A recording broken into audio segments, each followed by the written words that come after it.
Tao Meeting Archives, August 2nd, 2015.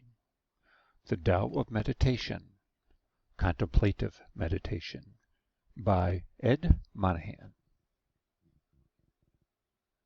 Let's go ahead and do the meeting beginning ritual, everyone. 起立，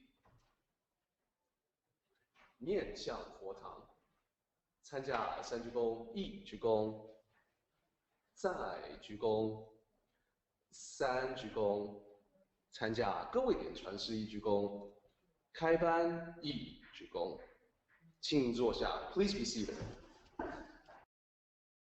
Good morning, everyone. Good morning, Bill. Thanks for your presentation. I hope everyone's doing well today. I'm continuing the theme that we've explored over the past 2 weeks, or 3, I suppose, now being the 3rd week, and in regard to different types of meditative practice. And again, we're talking in broad strokes, generalized categories, rather than specific practices, because there are so many that it would be impossible to cover, and I certainly don't know all of them. But this allows us to, or what I hope to be able to share, is to gain a bit of insight into the general practice and how that might affect us positively. So this week, we're focused on contemplative meditation. And just to briefly review what we've talked about in weeks before, we spoke about mindfulness, that particular type of practice and how that can be applied. We talked last week about concentration-based meditation, where we focus on a single thought or action or object. And then this week, we're going to talk about contemplative meditation, which is the deep or full consideration of an esoteric principle or ideal. Now, I found a wonderful website, very interesting actually. The Center for Contemplative Mind in Society is based out of Amherst in Massachusetts. And my teacher, Tulku Thondup, is located right around in there. And there's a wonderful center there as well.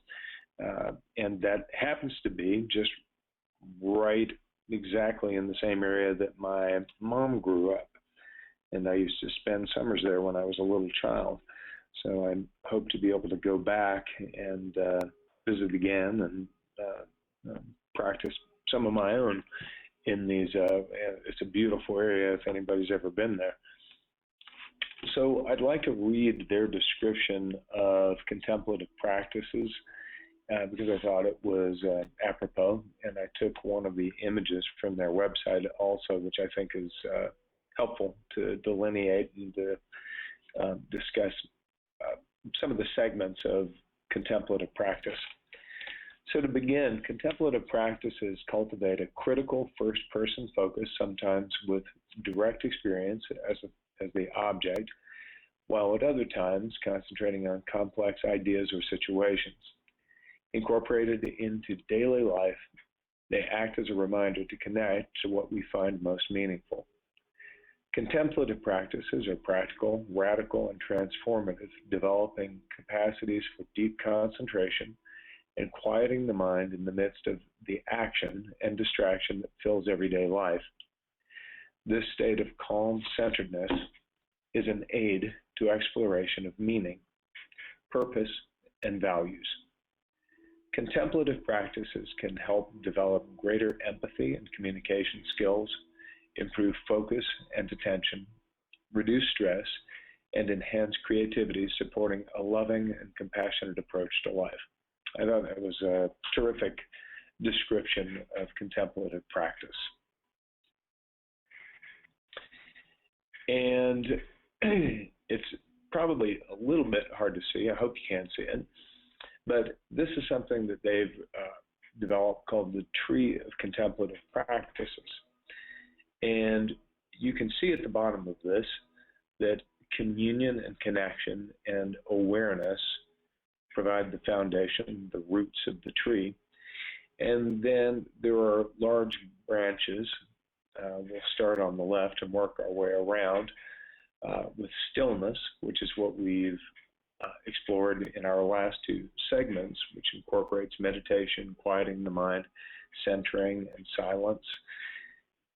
And then generative, which focuses on loving kindness meditation. We haven't really discussed that, but that is a form of meditation designed to engender a loving, kind spirit in the meditator.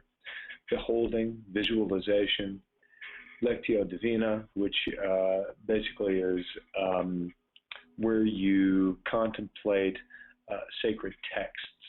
In that case, it's generally something that's associated with Christianity, particularly Benedictine practice, but it is, I think, can be interpreted as any sacred text that where the word of divine, the word of God is contemplated.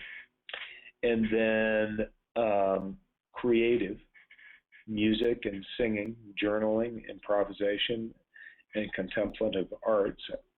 I found that to be quite interesting because those who practice writing, music, singing,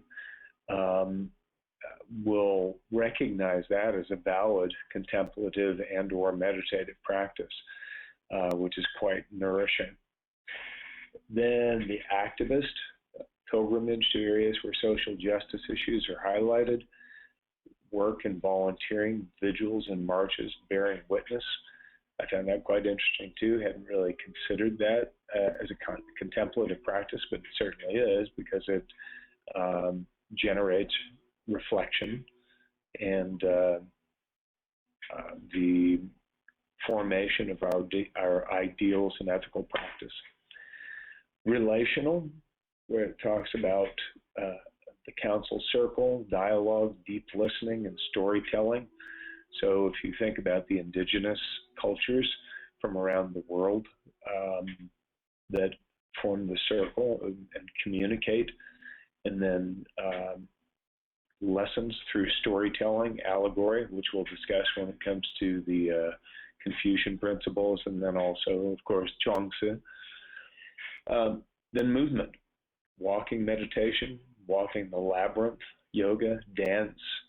It picks out a couple of forms of martial art here, Aikido and Tai Chi Chuan, which is, of course, Bill's specialization, and Qigong. And then ritual and cyclical. So establishing a sacred personal space. I know Derek's talked about that numerous times, and establishing a personal shrine within one's own space. Retreats, and then ceremonies and rituals based in spiritual or cultural traditions. So again, I thought this was a wonderful image to be able to kind of wrap around a rather difficult concept. And I found this very helpful to also recognize that we don't have to be limited to just one thing when it comes to meditative and contemplative practice. There are many ways to do this, and some of us may be achieving those ends without even knowing we're actually doing it. But this aids in the process of that recognition, I think. So then, the question becomes, what should we choose as an object of contemplation? Well, it's each individual's choice.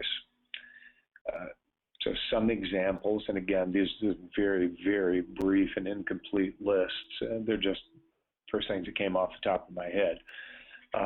Examples of Buddhist contemplation, the principle and experience of impermanence, interdependence, Buddha nature.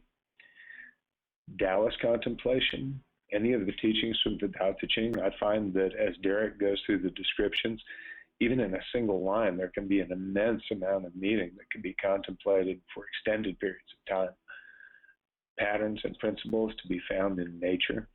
So the one of the more familiar is Bruce Lee's quote, "Be water, my friend," that he communicated to many people, but that we see in the Pierre Burton interview, the black and white interview of him. and of course, this is the alluding to the principle of following nature, being like water, being malleable and adaptable, which is, of course, a Taoist principle. Then teaching and learning through allegory.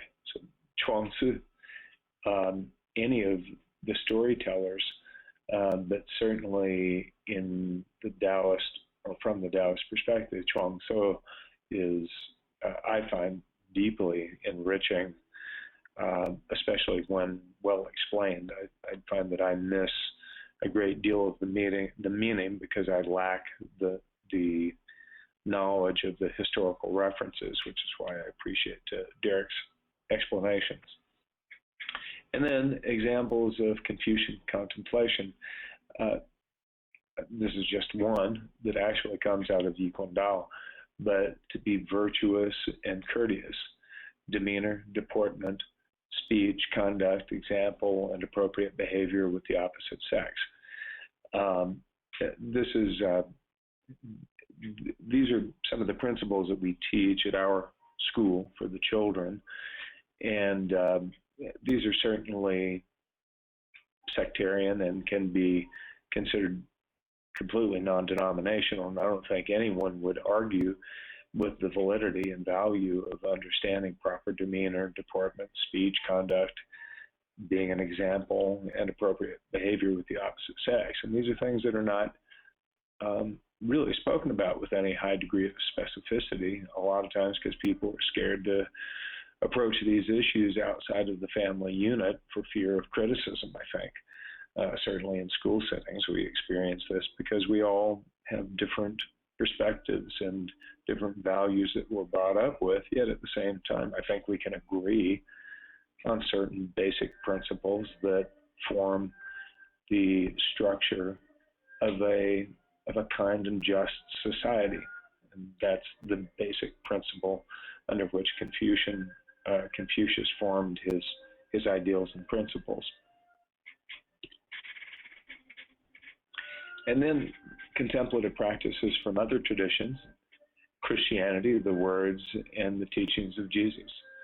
In Judaism, the words and the teachings of the prophets, of Abraham, of Moses. Islam, the words and teachings of Muhammad. You know, all of these, again, deeply entrenched and imbued with knowledge, wisdom, that a single sentence can be contemplated for extended periods of time, and we can glean multiple meanings and deeper levels of meaning as we continue to contemplate the teachings. So the benefits of this type of contemplation are, again, insight. We talked about insight meditation, so this is what it yields: a deeper understanding of our true nature, a deeper understanding of universal truth, and an acknowledgement and an acceptance of what is, of the truth in the moment, not necessarily what we may create in our mind's eye of what we want, but the actuality of what is, which is considerably different at times. And a recognition of the ultimate unity of how this all fits together, Tao. And that summarizes the essence of all of this. So before I move to our summary, as we've done in over the past few weeks, let's take a moment and we'll give it 60 seconds. I think that's tolerable for anyone. And if you will go with me here, take a moment and just select any object of contemplation that you feel would be appropriate given your predisposition, whatever that is. Take a moment and identify that. Any of the principles that I've discussed, certainly fine, but anything that you like, that you're called to contemplate. And then focus on an aspect of that object. Many times these principles can be very complicated, and it's better sometimes to select just a small component, a small piece of that object. And we'll take 60 seconds and just be with those thoughts. Begin.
Okay.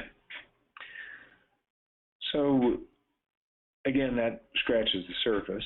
We just begin to settle the mind in 60 seconds, and usually not even. It sometimes takes 5 to 10 minutes to just allow the thoughts to settle and to allow the contemplation to arise. And just as with mantra meditation, the object of our contemplation should arise naturally from our thought stream. We guide it, of course, but it really shouldn't be forced. If we find that our mind is just simply too fragmented or too excited to address an issue in contemplation, then sometimes it's better to choose a different practice for that day. Maybe a walking meditation, maybe music, maybe whatever floats your boat. But sometimes the mind is a bit of a difficult beast, and it's a little hard for us to maintain a steady practice. But the most important thing, I believe, that I've experienced myself is repetition, repetition, repetition. The more I do this every day, the more I practice. And one of my primary practices is loving kindness meditation from my teacher, Tokul Thondup. And I found that it has absolutely changed the nature of my being. Very slowly, still got a lot of ground to cover, but it very slowly chinks away at that armor of self, the ego, and allows me to gain greater insight and make better choices when it comes to that point where the rubber meets the road, as we say. So I hope you guys enjoyed this little brief discourse on different forms of meditation, and you were able to follow your own practice in some way. And I hope that you find it meaningful and enjoyable. Thank you so much. While we're on this topic, I meant to ask you about how things are going with your meditation class in your meditation room, aka your Tao Shrine. Well, thanks for asking. I'll give you one example. I have a gentleman who is one of our students that is in law enforcement, works for a federal agency. And these are just a paraphrasing of his words. He said that this practice has entirely changed his life and his perspective. I wouldn't characterize him as aggressive, but I would say that he was experiencing a very high degree of stress. And he said that these practices have allowed him to relax and observe the same activities that occur at his work, but without feeling as though he is inexorably attached to the actions of others and to the experiences that he has in that realm of existence, so that he can disengage from it and maintain an element of calmness that he had a very difficult time doing before.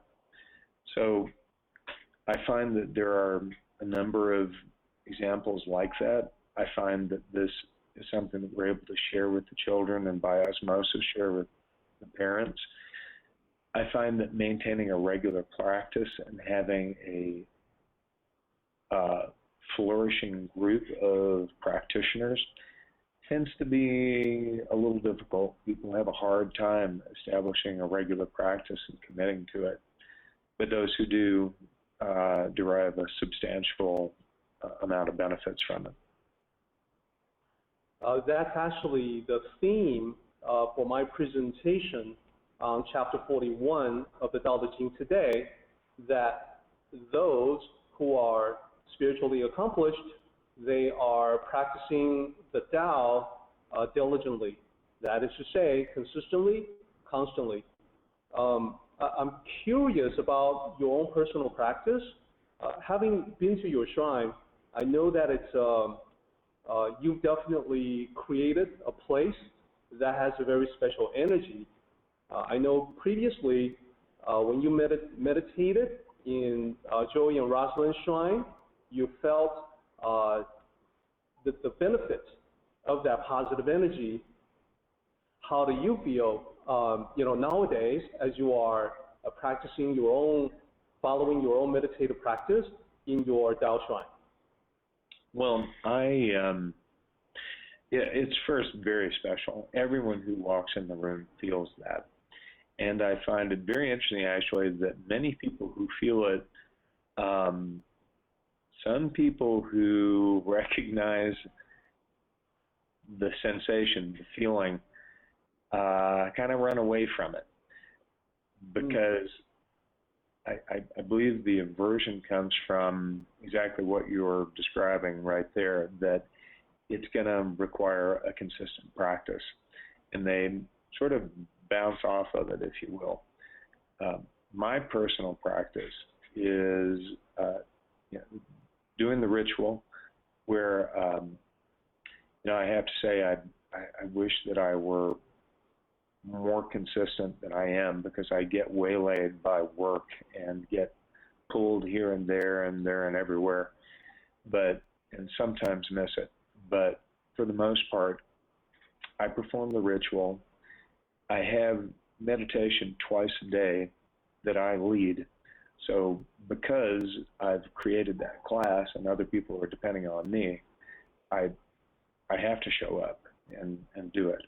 And then I have my own personal practice. I have a personal shrine that I've created at home, that in my office, that is very peaceful. And every time I walk in the room, I feel relaxed, peaceful, and like I really want to be there. It's like walking out into nature. I've mentioned this numerous times, but it's like the feeling that you get when you're sitting overlooking a mountain or a nature scene with a beautiful lake or a stream. It's the same sensation, like like you're home. And boy, the more I'm in that, the better it makes me feel. My own personal practice is between a half hour to an hour morning and afternoon or evening, in different, as I kind of go through the different forms of meditative practice. And what I do over here is I practice Taoist meditation Tuesdays and Thursdays. It incorporates Qigong. And then Monday, Wednesday, and Friday. Monday we practice Sasan. Wednesday we practice transcendental meditation. And then Fridays we practice Vipassana.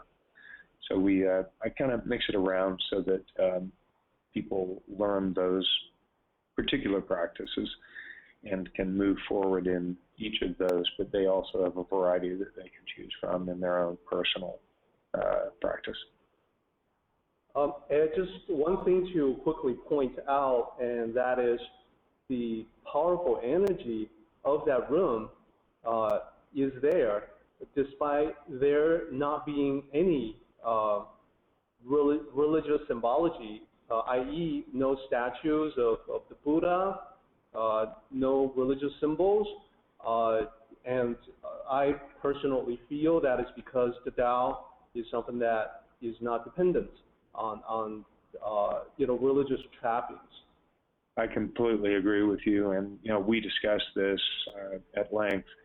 For those of you who don't know the circumstances under which the shrine was installed at our facility, I was concerned that given if there were any figures from religious traditions from the East, i.e. the Buddhas, that there would be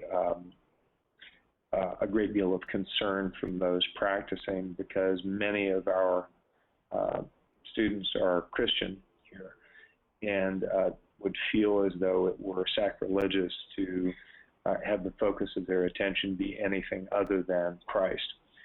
And I didn't want to have the door slammed on the opportunity to practice and understand the real teaching of the Tao just simply because of an aversion to an image.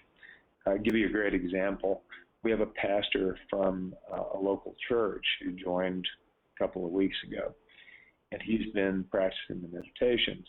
And I explained the meaning of the shrine to him, and he said, "Oh gosh, I don't see any conflict with that at all. To me, it just means that it completely opens me up to a deeper level of understanding of the words of Christ." So there was no conflict for him whatsoever. And that's where I think the deeper meaning really unfolds and can be appreciated by everyone, regardless of the specific path they follow. That's excellent. It's also very true. The people who recently visited Taiwan, they were all taken to one of the largest temples there called Zhongshu Daoyuan. The Zhongshu Temple, it's built into the side of this mountain. It's huge. And when they walk into this ginormous shrine room, what they see is essentially what you have, but a larger version of it. That is, to be very specific, even though this is one of the largest Guandao temples in Taiwan, and that shrine is one of the largest out there, there's not one single figurine or statue of the Buddha on that shrine. There's only the light. That's it. So I bring that up to say that the lack of a Buddha in a shrine does not in any way make it any less an authentic, true, and real shrine. Just wanted to sort of get that in there. Mm. No, thank you, Derek. Appreciate it. Let's go ahead and do the meeting closing ritual. 起立，面向佛堂，持架深鞠躬，一鞠躬，再鞠躬，三鞠躬，持架各位点传世一鞠躬，结班一鞠躬。Okay, guys, we are done. Join the Tao meeting live to participate in the questions and commentary. For more information, go to http://taoism.net/tao/connect-online.